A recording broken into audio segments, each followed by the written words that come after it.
ناظرین، 4 چیزوں سے انسان کا عقل بڑھتی ہے: غیر ضروری باتوں سے اجتناب کرنا، سونے سے پہلے مسواک کرنا، بزرگوں کی صحبت اختیار کرنا، علماء کی مجلس میں حاضر ہونا، کھانا ہمیشہ دائیں ہاتھ سے کھانا چاہیے، یہ سنت ہے۔ بائیں ہاتھ اور چمچ وغیرہ کا استعمال نہیں کرنا چاہیے۔ بستر سے اٹھ کر کچھ دیر بیٹھے رہنا ضروری ہے تاکہ دماغ میں خون اچھی طرح فعال ہو جائے۔ زندگی بدلنے کے لیے لڑنا پڑتا ہے اور آسان کرنے کے لیے سمجھنا پڑتا ہے۔ وقت آپ کا ہے، چاہو تو اسے سونا بنا لو اور چاہو تو سونے میں گزار دو۔ اگر کچھ الگ کرنا ہے تو ہجوم سے ہٹ کر چلو۔ ہجوم آپ کو ہمت تو دیتی ہے پر آپ کی شناخت چین لیتی ہے۔ جب تک آپ کو منزل نہ ملے تب تک ہمت نہ ہارو اور نہیں ٹھہرو، کیونکہ پہاڑ سے نکلنے والے نہروں نے آج تک راستے میں کسی سے نہیں پوچھا کہ سمندر کتنا دور ہے۔ ناظرین، بیمار کے پاس بہت دیر تک نہ بیٹھے رہے، کیونکہ اہل خانہ یا خود بیماری کے آ جانے کا اندیشہ ہوتا ہے۔ وہاں جا کر شور یا مذاق نہ کرے بلکہ سنجیدگی اختیار کرے تاکہ بلند آواز سے بیمار یا اہل خانہ کو تکلیف نہ ہو، اور بیمار سے اپنے لیے دعا کی درخواست کرے، کیونکہ سنن ابن ماجہ میں سیدنا فاروق اعظم رضی اللہ عنہ سے روایت ہے کہ نبی کریم صلی اللہ علیہ وسلم نے فرمایا، جس وقت تم مریض کے پاس جاؤ تو اس سے کہو کہ تمہارے لیے دعا کرے کہ اس کی دعا فرشتوں کی دعا جیسی ہے۔ ناظرین، زندگی میں کام آنے والے 5 اہم نصائح: گفتگو میں صاف اور واضح الفاظ استعمال کرو، ایسے مشتبہ الفاظ نہ بولو جن میں کوئی منفی مطلب نکل سکتا ہو، سامنے والے کی کہی گئی بات کو غور سے سنو اور سمجھنے کی کوشش کرو۔ سوالات کی کثرت دل سے عاجزی نکال سکتی ہے، اس لیے سوال و جواب کے بجائے عبرت اور نصیحت کا ذہن پیدا کرو۔ اپنے ایمان کی حفاظت کرو، کہیں ایسا نہ ہو کہ کسی غلطی یا شکوے کے باعث تم اپنے ایمان سے ہی محروم ہو جاؤ۔ دنیا میں کسی کے پاس کوئی خیر دیکھو تو حسد اور جلن میں مبتلا نہ ہو، کیونکہ یہ اللہ کا عطیہ ہے جو اس نے اپنے کسی بندے کو اپنے فیصلے کے تحت عطا کیا ہے۔ امام عبید بن عمیر المکی رحمۃ اللہ علیہ فرماتے ہیں کہ اللہ کی نگاہ میں دنیا بڑی حقیر ہے۔ وہ دنیا اسے بھی دیتا ہے جس سے محبت کرتا ہے اور اسے بھی جس سے محبت نہیں کرتا، لیکن ایمان وہ صرف اسی کو عطا کرتا ہے جو اسے محبوب ہو۔ ناظرین، ناشتے سے پہلے شہد کھانے سے آپ کو کوئی بڑی بیماری نہیں لگے گی۔ اگر ہاتھ جل جائے تو شہد اور نمک کا لیپ کریں۔ گھوڑے جیسی طاقت حاصل کرنی ہے تو یہ چیزیں ضرور کھائیں: کالے چنے، کھجور اور شلجم۔ پیاز کھانے سے معدے اور پیٹ سے جڑے مسائل ختم ہوگی۔ بوڑھے چہرے کو جوان کرنے کے لیے ادرک والے پانی سے چہرہ دھونا شروع کر دیں۔ چہرے کی بے رونقی اور خشکی ختم کرنے کے لیے چہرے پر پودینے کا رس لگاؤ۔ نیند میں بار بار آنکھ کھلنے کی بیماری ہو تو شہد کو اجوا کھجور میں ملا کر سونے سے پہلے استعمال کریں۔ ناظرین، ہڈیوں کی مضبوطی میں اضافہ کرنی ہو تو روزانہ 1 گلاس دودھ پی لیا کریں۔ اگر جسمانی تھکاوٹ یا سستی محسوس ہونے لگے تو ناریل کے تیل کی ہلکی سی مالش کریں، طاقت خود واپس آ جائے گی۔ ہاتھوں کے جوڑ درد کرے تو زیتون کے تیل کی رات سوتے وقت مالش کریں۔ کھانے کے بعد سستی آئے تو 1 چٹکی سونف زبان پر رکھیں، تازگی لوٹ آئے گی۔ سکن پر چمک لانی ہو تو دن میں 1 بار خالی پیٹ 1 کھجور کھا لیا کرے، رنگت نکلنے لگے گی۔ گرمی میں چکر آئے تو لیمو کو پانی میں ملا کر پی لے، جسم فریش ہو جائے گا۔ اگر ہاتھوں کی خشکی دور کرنی ہو تو رات کو سوتے وقت زیتون کا تیل لگا کر دستانے پھین لے۔ ناظرین، خواب میں اپنے آنکھ کو ننگا دیکھنا حاسد سے مقابلہ ہونے یا پریشانی ہونے کی علامت ہے، صدقہ کرنا چاہیے۔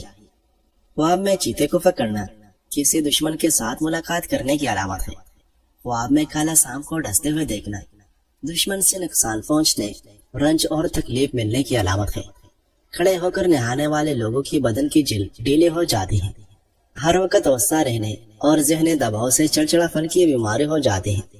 ادرک کا قہوہ بنا کر پینے سے جوڑوں کے درد میں آرام ملتا ہے۔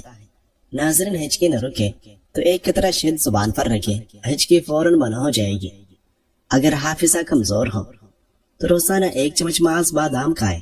دانتوں کی صفائی کے لیے روز صبح نیم کا مسواک استعمال کریں۔ دانت چمکدار اور صاف ہوگی اور کیڑا کبھی نہیں لگے گا۔ اگر جسم کی چربی پگھلانی ہو تو ابلا ہوا پانی دن میں 3 بار ضرور پیے۔ کیوں مثبت سوچ دماغ کو طاقت دیتی ہے؟ مثبت سوچنا دماغ کے لیے سب سے بڑی طاقت کیوں ہے اور یہ ہمیں کیسے مضبوط بناتا ہے؟ انسان کا دماغ کمزور کب ہوتا ہے؟ ناظرین، دماغ تب کمزور پڑتا ہے جب وہ بار بار منفی باتیں سوچتا ہے، کچھ نہیں ہو سکتا، سب بیکار ہے، میرے بس کا نہیں۔ ایسی سوچ دماغ کو تھکا دیتی ہے، دل کو بوجھل کر دیتی ہے۔ مثبت سوچ کیسے دماغ کو طاقت دیتی ہے؟ دماغ کو نیا راستہ دیتی ہے۔ مثبت سوچ دماغ کو بتاتی ہے کہ راستہ بند نہیں، کوئی نہ کوئی حل ضرور ہے۔ حوصلہ بڑھاتی ہے۔ جو انسان خود کو مثبت الفاظ دیتا ہے اس کا دل بھی مضبوط، دماغ بھی۔ غلطی کو سبق بنا دیتی ہے۔ مثبت سوچنے والا ناکامی کو ناکامی نہیں بلکہ سبق سمجھتا ہے۔ ایسے لوگ دوبارہ ہمت سے کھڑے ہوتے ہیں۔ دل کو امید دیتی ہے۔ جب دماغ امید بھری سوچتا ہے تو دل میں بھی روشنی آتی ہے، پھر دل اور دماغ ایک ساتھ مضبوط ہوتے ہیں، عمل میں برکت آتی ہے۔ مثبت سوچ آپ کو ہلنے کچھ کرنے کی طاقت دیتی ہے، اور جو عمل کرے گا وہی بدلے گا۔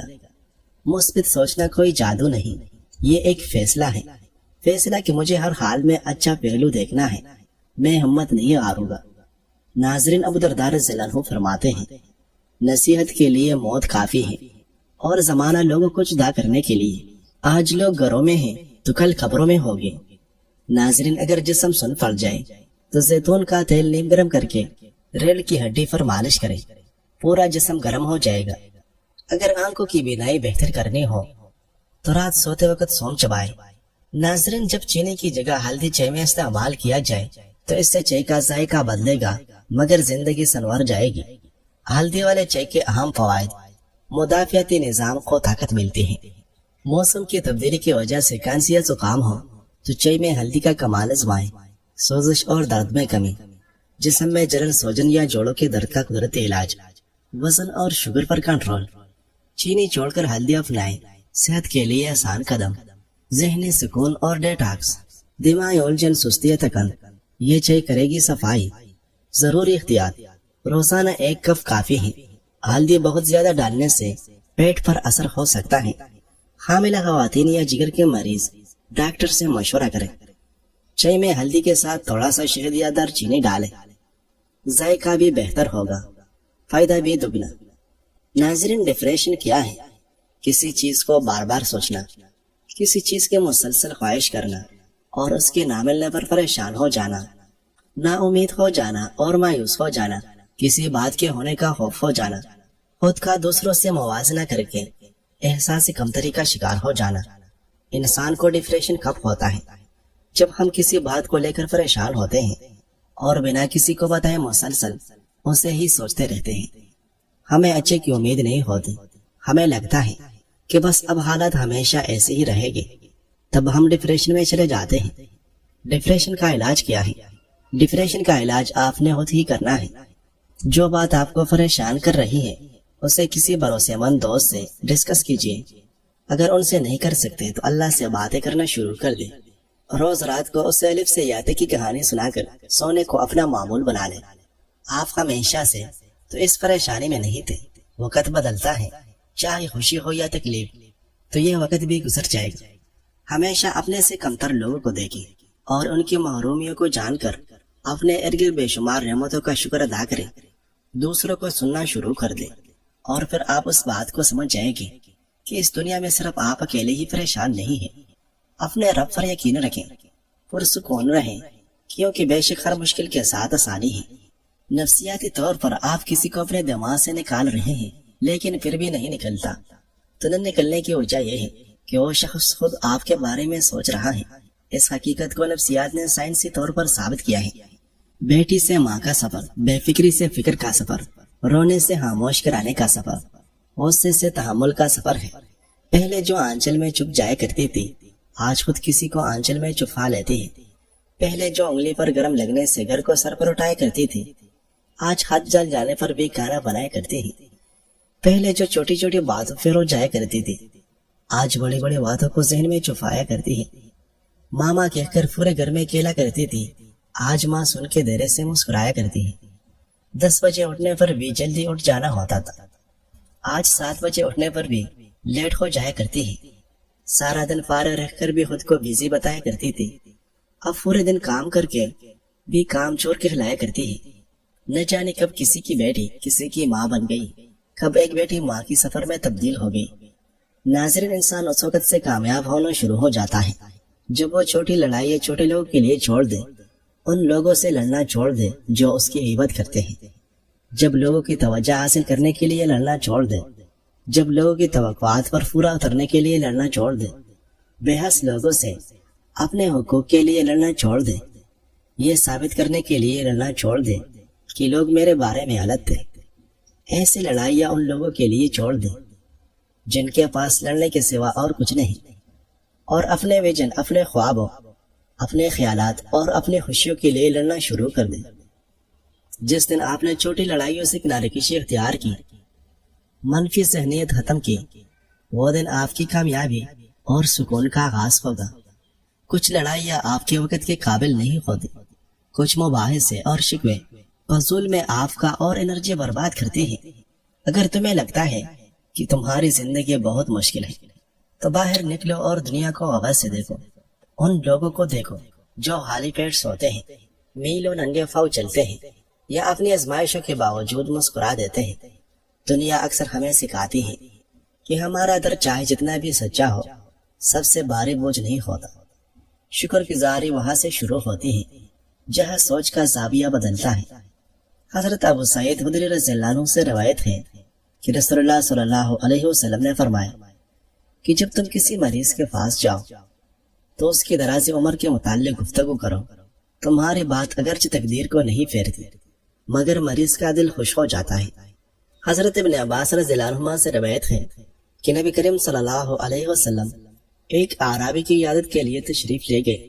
کرم صلی اللہ علیہ وسلم کی عادت مبارکہ یہی تھی کہ جب کسی کی عیادت کے لیے تشریف لے جاتے تو فرماتے کوئی خطرہ نہیں، بیماری گناہوں سے پاک کرنے والی ہے۔ ان حدیث مبارکہ سے پتہ چلا کہ تیمارداری کا سنت طریقہ یہ ہے کہ مریض کے ہاں عیادت کے لیے روزانہ نہ جائے کرے، بلکہ تیسرے دن جائے اور مریض کا دل بہلانے کے لیے اس کی دراز عمر کی بات کہے گے۔ حضرت سعد بن وقاص رضی اللہ عنہ فرماتے ہیں کہ حضور اکرم صلی اللہ علیہ وسلم میرا تیمارداری کے لیے تشریف لائے تو میرے سینے پر ہاتھ رکھا تھا۔ گرمی کے موسم میں گلا خراب رہتا ہو تو ایک دانہ چھوٹی الائچی روز چبائے، گلا فوری ٹھیک ہو جائے گا۔ روزانہ صبح کے وقت ایک گلاس تازہ گاجر کا رس پی لیا کرو۔ گاجر وٹامن ایک ہنسانہ ہے، 80 سال تک نظر نہ دھندلی ہوگی نہ کمزور۔